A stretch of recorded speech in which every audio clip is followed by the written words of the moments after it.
Hey guys, hope all of us are doing great. My name is Ernest, and this is Ernest Sciences and Mathematics TV channel.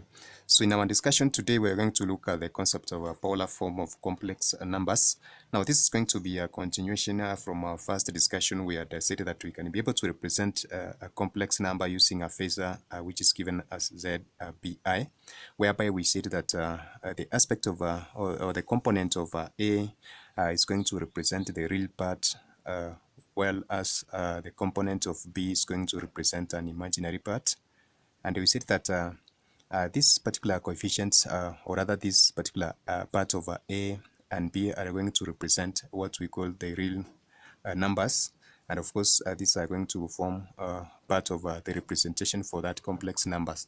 And we said that this particular kind of representation is regarded as a rectangular or a Cartesian representation or an algebraic representation of our complex numbers. Now, in this particular case, we're going to look at the second form of a representation of our complex numbers. And this, of course, is going to assist us, of a figurative way of representing these particular complex numbers in terms of angle stretch that we had mentioned in our first case. Now, if we consider the case of a stretch or rather representation of these complex numbers on the Venn diagram, we said that this x-axis is going to represent the real part and the y-axis is going to represent an imaginary part given as such. So suppose we have a phasor that is represented on the this particular x, or rather the real and imaginary coordinate, whereby this is given as p. We can be able to represent this one using the concept of a right triangle given as such, whereby this particular angle at this point is going to be given as theta. So if we try to describe this one from the representation of y and x given as such, we can be able to represent y in terms of this particular phasor, which is being given as r. And we said that the magnitude of r can be given as the magnitude of r can be given in terms of this particular phasor, the magnitude of phasor z.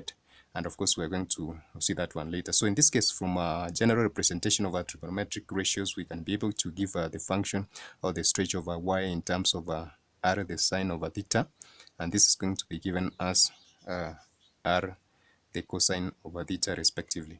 So this is going to give us a trigonometric relationship between this particular stretch for x and y components respectively.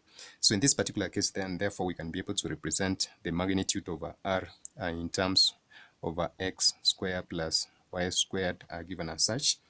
And therefore this is going to form a rectangular representation of this particular magnitude over r, or the phasor z, as we had said.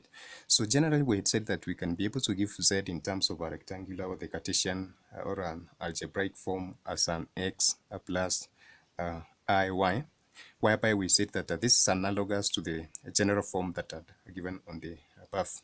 So therefore, from this particular case, then therefore we can be able to represent still this phasor z in terms of the x, which is given as r, the cosine over theta, plus an imaginary I given as the sine over theta given as such.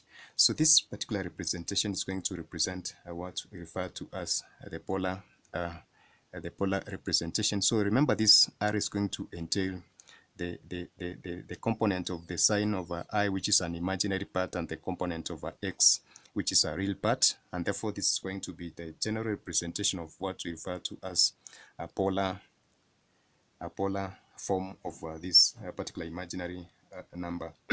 So therefore this is going to be abbreviated in some of the discussions that we're going to come across in form of z, which is going to be given as r, which is a modulus, as we said, and then we're going to have that angle theta given as such. Or sometimes we're going to give this one in form of a phasor, polar representation of that phasor of z given as r theta. And therefore that is going to form our general representation of the polar form of a complex number of a phasor z given as such. So therefore from this particular discussion, we can be able to look at a general example whereby we have a phasor z which is represented in terms of a rectangular or the Cartesian form, and we're requested to give it in terms of a polar form, we can be able to give this one by using the general representation of R, which is going to be, of course, this particular stretch. So therefore, we said that OP is going to form our phasor, which is Z, which is basically R, as we said from our first discussion here. So therefore, we're going to change this one and have it given us the stretch along the real part is going to be the root of X, which is square of 4, plus the root of this particular coefficient of the imaginary part is going to be the square of 3, and this is going to give us the value of 5. So kindly confirm this is going to be 16 plus 9, which is the root of 25. It's going to give us the magnitude of 5. So from this one, of course, we can be able to represent from our general illustration. Remember, in our first in our previous discussion about the argument or the amplitude of a complex number, we had said that we can be able to give the argument of this specific angle theta, which is going to be in form of the tan inverse over B over A, whereby we said B is an imaginary part and this is a coefficient of the imaginary part, and this is going to form, so this is the tan inverse, and this is going to form the real part.